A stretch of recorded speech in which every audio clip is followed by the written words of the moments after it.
All right, here we go. Welcome into the inaugural edition of Inside the Hedges.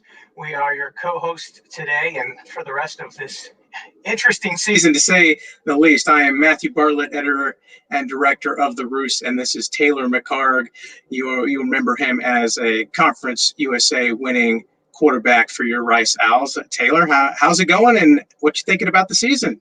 It's good. I'm glad to be doing this. I'm excited about Rice football. Obviously, I know for a long time it looked like this might not happen, and so excited for these kids, excited for the players and coaches. And there's been a lot of hard work put into this. And yeah, it's just excited to be doing this with you. I think this came about over the last couple of weeks, and I think this is going to be good each week to bring a preview of what to expect the upcoming week, and then a recap of the week before. And looking forward to getting this going.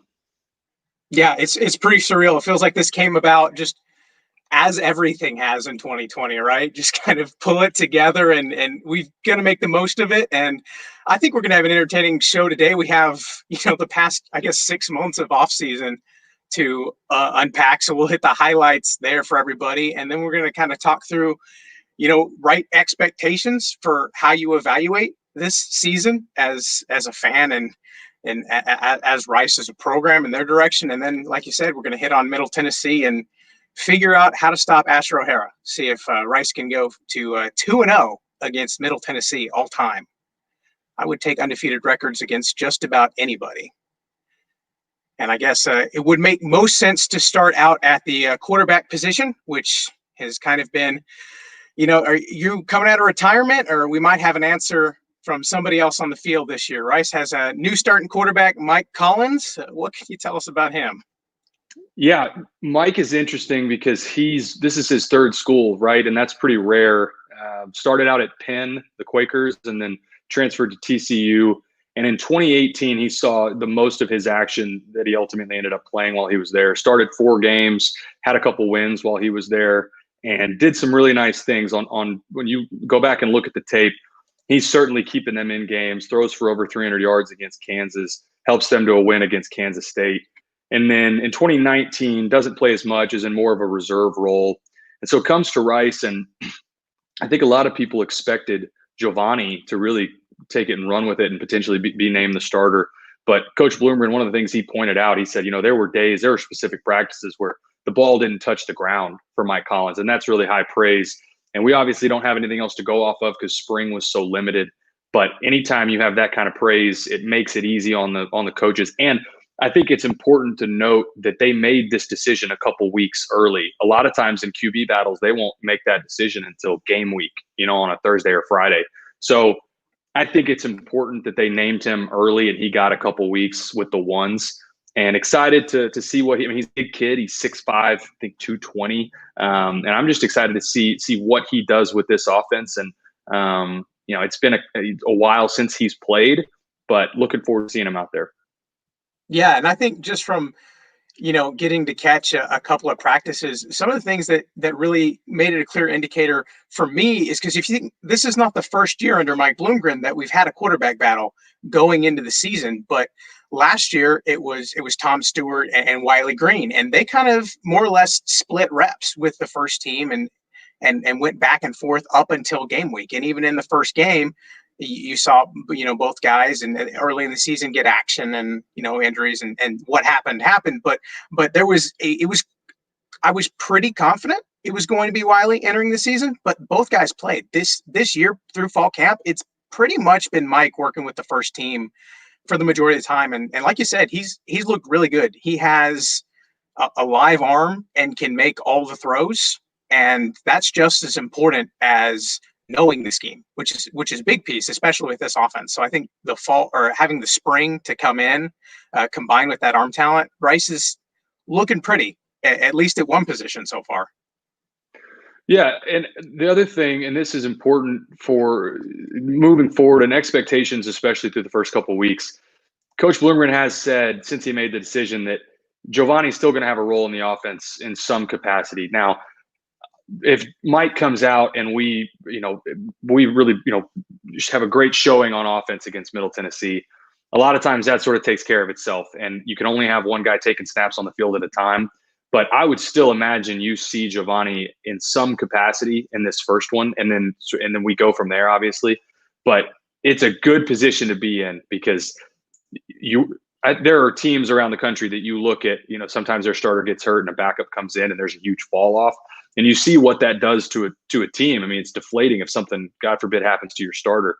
We're in a good position where we've got, it sounds like a clear-cut one, and then a guy that we are comfortable with stepping in and running the offense well. Yeah, and hopefully we don't get to it this year, but Wiley Green, like there's a lot of teams in the country that if you said your third string quarterback is coming back with 6 or 7 FBS starts, a couple wins, that he's been a part of, like that's a good thing. So we'll take it. And it's nice to have depth there. I think the other big offseason note we want to hit before we get into expectations is the big opt-out. Brad Rosner ended up having a arm, or I guess forearm injury during the beginning portions of fall camp, had surgery and is opted out. He doesn't look like he was going to be playing this season with injuries regardless, but he is officially not available, which is good that we have the quarterback and we have Austin Trammell, but that leaves a couple of uncertainties on the offense for Rice. It does, and this is it's an opportunity for young guys to step up, right? I mean, Rosner is going to be missed, and especially if you think back to his performance last year against Middle Tennessee, which we'll touch on later. 3 touchdowns in that game alone. He really came on late in the season and would have expected him to have a big role in the offense this year, and certainly will when he comes back. But still have quite a few guys that are coming back that had roles in the offense last year, Trammell being the biggest. Returning catch leader on the team, is in top 10 in catches in Rice history. And again, it's going to be an opportunity for guys to step up.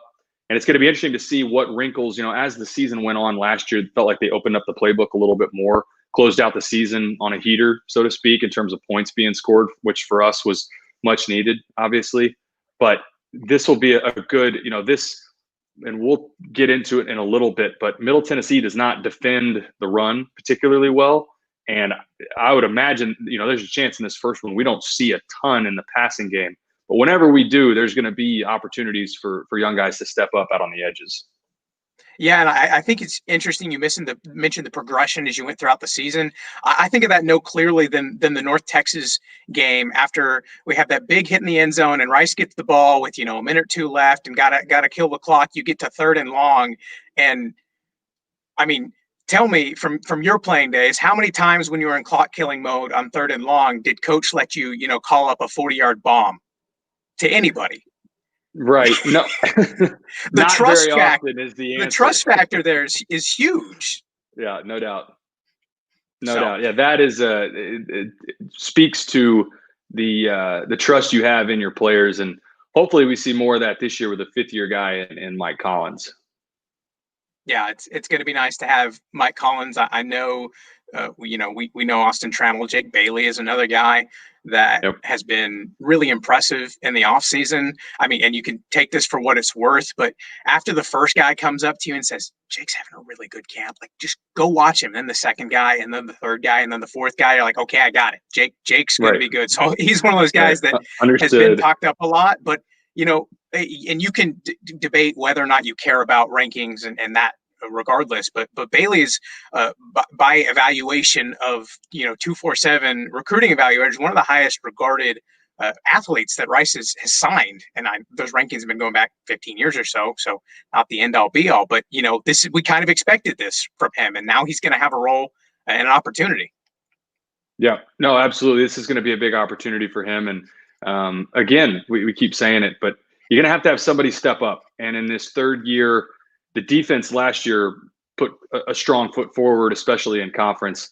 And it's the offense's turn to come along. And in this 3rd year under Bloomgren, he has said multiple times, we earmarked the 3rd year as sort of the most important year. And I think when you think back to what type of offenses were being run at Rice for 15 years, I mean, ever since the triple option days, after that, it was spread offense until Coach Bloomgren and his staff got here. And I think it takes time to implement a power running system like that at any level, but especially in Conference USA. So a lot of expectations for the offense this year, and excited to see who steps up in Rosner's place. Yeah, and I guess if you mentioned the other side of the ball, can transition a little bit to the defense now. It's been a very crazy couple of weeks because we come into fall camp, and I guess at the end of the spring, Rice was returning 10 of 11 starters on defense, with Miles Adams the only departure. Of course, he's off. Was in the NFL on a practice squad for a little bit, and if you're a guy good enough to play in the league, then if that's your loss, that's a big one. But we've had a couple injuries, had transfer here and there, and it's looking like Rice is going to have a very intact front seven and a pretty young secondary. So let's start with what we do know so far. Uh, is it too homer to say that Blaze Aldridge has the potential to be the best defensive player in this conference? No, it's not. I mean, you look at I can't even remember all of the preseason award lists that he's on. I know he's on the Butkus Award. I know he was first team all conference. It would not shock me. I mean, he has defensive player of the year talent, and he has that effort as well. So no, it would not shock me if he goes out and lives up to expectations. And the biggest thing about him when you watch him is his motor. And that's what you want your most talented players to have, that kind of effort. That's when you know you're doing things right, is when guys that are that talented are flying around and you just see him involved in almost every play, it feels like. So he'll obviously sort of champion the defense. But I agree with you. We've got quite a bit of talent coming back and guys that have played a lot of football in the front seven. Starting a true freshman now at corner, that's going to be interesting. But that front seven is where you really make your money. And if you can control the line of scrimmage in Conference USA, really at any level, but especially in Conference USA, if you can control the line of scrimmage and get pressure with four, and sometimes just a fifth, you're going to win a lot of games. And that's a good point. I think it's interesting because we talk about Rice, and the Rice run defense last year was tenacious, one of the best in Conference USA, easily. But getting to the quarterback and getting pressure on the quarterback was something that, as good as this defense was, that really wasn't their strong suit. We're, I think, second from the bottom in the conference and sacks. And of course, Blaze had 1,000 tackles for a loss. I think it was only 20 something. But Right. as we always talk about, returning starters, I think is like a cliche that is thrown around, especially in college football, right? But what does it look like on the field? What really is the difference? We say another year in the scheme, another year in the system. Like, how much better can this front seven get, especially when it comes to protecting a secondary that's breaking in some younger guys? Yeah, college football, especially games played in the same system and scheme, is paramount. And I will go back to what I know best, which was 2013, our conference championship team. We had so many guys on that team, guys that didn't go play in the NFL, didn't have any sort of pro career, but that played in 30 plus games in their career. And what that does for you is it gives you situational awareness.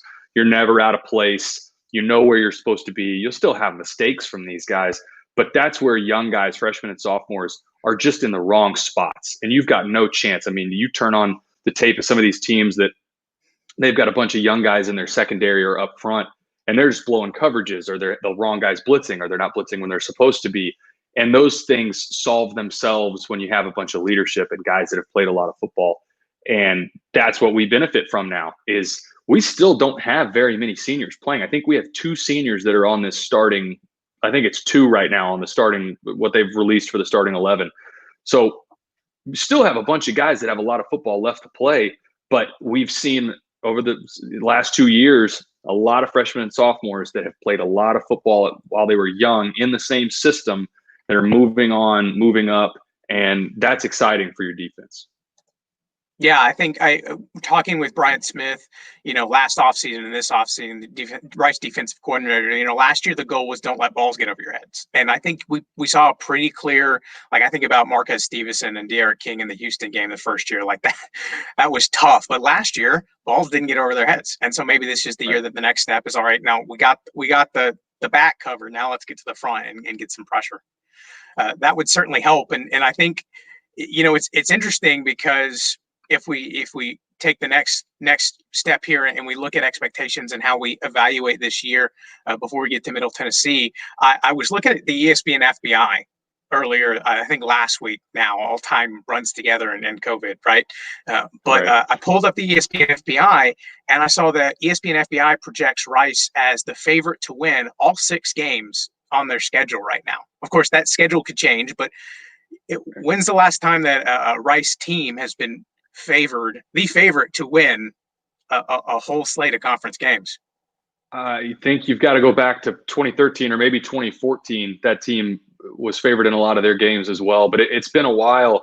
You go down their slate of games, and there's jokes that could be made here, but the games that were postponed, Marshall and UAB, arguably were our toughest 2 opponents in conference this year. And there's, I think, still working through whether or not one or both will ultimately be rescheduled and played. But Rice benefits now from you step into a stretch of conference play with teams that just aren't as good. I mean, Marshall looks really strong early in the season. That win over Appalachian State is a big statement win because I think App State should win the Sun Belt. And I think Marshall's got to be the favorite early on. If you just look around the landscape for what we've seen, teams that have played, they look really good. But down the stretch of teams that Rice has scheduled, Middle Tennessee, Southern Miss fired their coach in week 1. UTSA, they have a ton of quarterback issues right now. It seems like every time they have a guy step up, they either get hurt or something happens with them. And then La Tech, North Texas, UTEP, there really isn't anybody that you look at and say, okay, that's a really solid team. And we're also missing the out-of-conference play this year where we don't get to see where these teams stacked up against Big 12 teams or against SEC teams. So it is interesting that we're favored in all of these. There's no tape on Rice yet this year. So as much hype as we feel like we have, you don't know until you blow the whistle and you figure out what you actually have. And there's obviously really high expectations for a reason, but it's exciting to be favored. I know that. I mean, that hasn't happened in a while, and I think that speaks to what Coach Bloomgren has been building. Yeah, I think it's a both and, right. I think it's a testament to where, like you said, we've been talking about year 3 for a long time now, getting those personnel in, not having to, turn to true freshman walk-ons, as often. I mean, Isaac Klarkowski on the offensive line, he was a gem. But I think Bloomgren said last year after he started, we're hoping we're not putting walk-ins into the starting lineup all that often. I mean, credit to their walk-on program. So that's great. And there's that piece. But I think it's also a piece of like, there's nobody, you mentioned UAB and Marshall. There's nobody in this conference that Rice is not going to be in the game against. And I think especially we should be looking as far as expectations. I think in the fourth quarter of all of these games, I think Rice should be in them because they have the talent. And if they can, continue doing what they're doing on defense and bring that offense up a level, like they're going to be on par, if not better than everybody they play. Yeah, and what I would want to see, you're taking the next step when you go out and you beat a team that you're better than. You beat them soundly, and there's examples every season you could point back to where you just know you're better than a team and you come out and show it and you don't let it get close in the fourth quarter. And then there's games that are knockdown dragouts that are close. And you hope that any team in your conference that ends up going to a bowl game, you hope that you're either winning those or, if you lose, that it's competitive and it's late.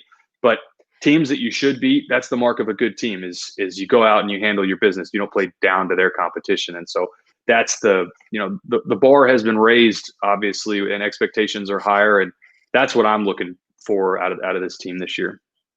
Yeah, and I think to go along with it, Rice did score first in all 3 of the games they won last season. So being ahead at the end of the first quarter is not the end all be all, but it's a lot easier to win the game in the second half when you have more points than the other team going in.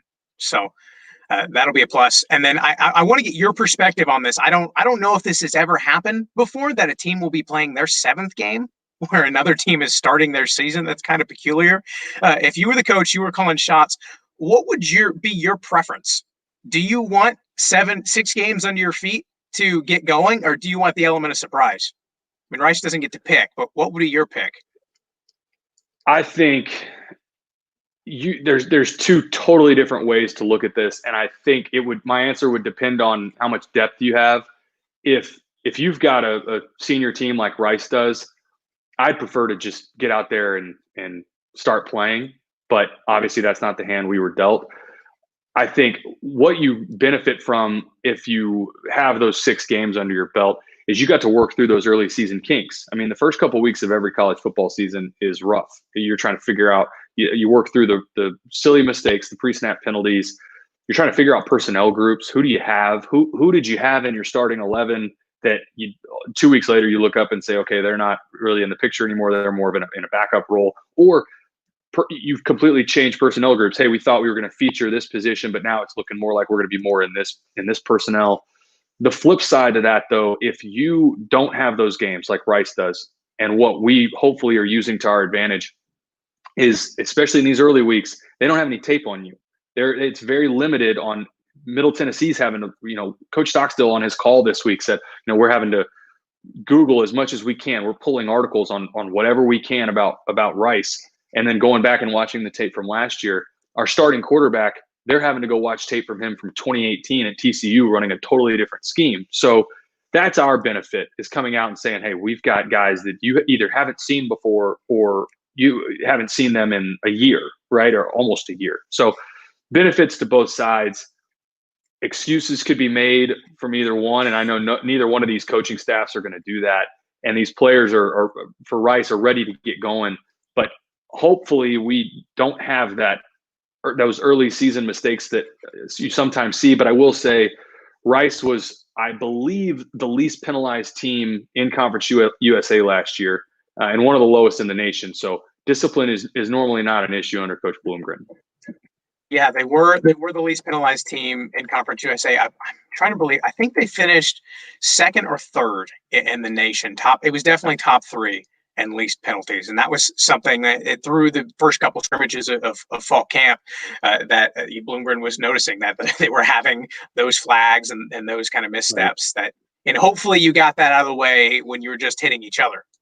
But I guess we'll see. And we have seen, and you've gotten a chance to look a little bit at the Middle Tennessee offense and defense. We'll kind of break that through. And first, I think sometimes it really comes down to one player, especially in college football. One top elite player can really define an offense or a defense. And in Middle Tennessee's case, like that's got to be quarterback Asher O'Hara. One of the leaders coming back from last year, almost led a second half comeback against Rice back in Murfreesboro. He's going to be coming down to South Main this time. What can you say that you've seen about him this year that we have 6 games of film? Has he taken the next step, or is it kind of more of the same?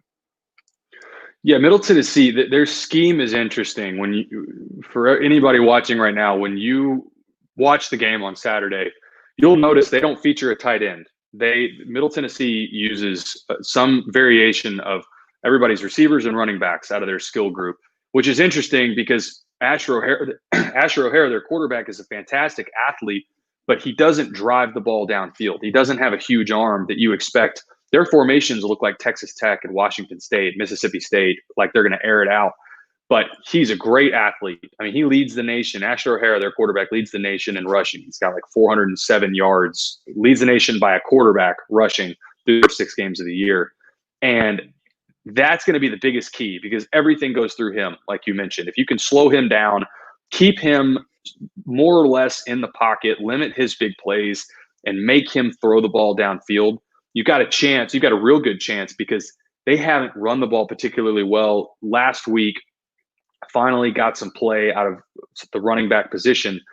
But in most of their games, you turn on the tape and he's it. I mean, he's making all the plays. They run him. He's not a real big guy. I think he's 6 foot on the roster, but I bet he's a little shorter than that. And they run him like he's Cam Newton. I mean, they bring guys in to the box and have him getting first downs on looks like wildcat formation.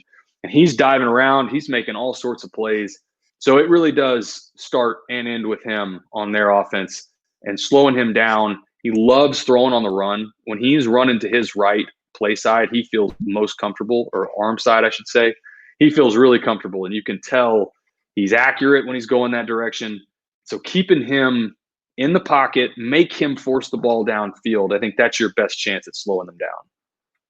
Yeah, and then that we talked a little bit of the pressure on Rice's side, but that's been something. I mean, no quarterback does well under pressure, but especially somebody that doesn't have the strongest arm is looking close to the line of scrimmage. You get people in his face, and that gives you opportunity to make some plays. Especially, I mean, think we've had Shaitan Mobley at running back has kind of had. He had a good game last week against North Texas, and you have Jaron Pierce, the other guy that has really been really their only main receiving threat. They've had a couple other guys step up, but I guess it's similar. They're 6 games in, but they're in a similar place to Rice where they really don't know who their playmakers are yet. Right. They also, what's interesting is their conference slate. Their first 2 games they got blown out. They got beat very badly by Army and then Troy. But they got into the conference slate and have, unfortunately, I mean, they're a young team and they've found ways to lose late in games. But they've had 2 games. I think it's 2 games right now they've lost. It's within 1 score. North Texas, they're winning at half by 2 scores, and they give up 5 straight touchdowns in the second half and lose that game pretty big. So they're still trying to figure out how to win. But this is a team that they're never really out of it. Asher keeps them in every game. And again, like we talked about earlier, if it proves up that Rice is just the better team, if you're a Rice fan, you want them to step on the gas, because this team is Coach Stockstill's been there 15 years. He's seen it all. And they're not going to let up. It doesn't matter what the score is, and they've proven that this year. Yeah, I think we saw the Rice defense against this offense last year, and they were able to make enough plays to put them out of reach. Which is why I'm kind of interested. I feel like with a lot of the pieces being the same over there, just the Rice defense and Nashville O'Hara coming back, I feel like I got a good handle on that side of the ball. I'm really interested to see what happens when you put this Middle Tennessee defense up against the Rice offense, because Rice is new quarterback, Jumo Taviano, we didn't even mention him at the top. He's healthy. Kalen Griffin, running back. We got new options. And when these 2 teams played last year, I feel like Middle Tennessee, had some of the worst injury luck that I can recall. They had so many guys banged up and hurt, and that missed that game by the end of the year. So it's going to be interesting pitting, relatively fresh eyes on both sides of the ball. What do you think about their defense and how they're going to attack Rice? Yeah, their base defense, 4 down, fairly standard looking, 2 high safeties, and their safeties play really well. Their best player, DQ Thomas, is on paper is a linebacker, but they move him around all over the place. They struggle on run defense. They are, I believe, 5th or 6th from the bottom in rush defense this year. Now, part of that is they gave up quite a bit to Army in week 1. That doesn't help your totals, but they give up quite a bit per game on the ground. And so expect that out of the Rice offense. I mean, expect them to, it's already an offense that likes to establish the run. So I think this is definitely a team that we're going to see early on. And can we establish that? And what is Middle's answer going to be to our rushing attack? One thing also to note is on 3rd and medium, 3rd and long, they bring all sorts of pressure, and it comes from all over the place. I mean, they've got some of the funkiest looking blitz packages I've ever seen. And it reminds you, there's a couple of teams we played that they do so many things that you can catch them in their mistakes if you're paying attention and you know who you're responsible for and know where your hots are. They give up some big plays every game, in the game and the past game, because they're doing so much in those third medium and 3rd and long. So they've had a couple injuries as well, and they're close in all these conference games.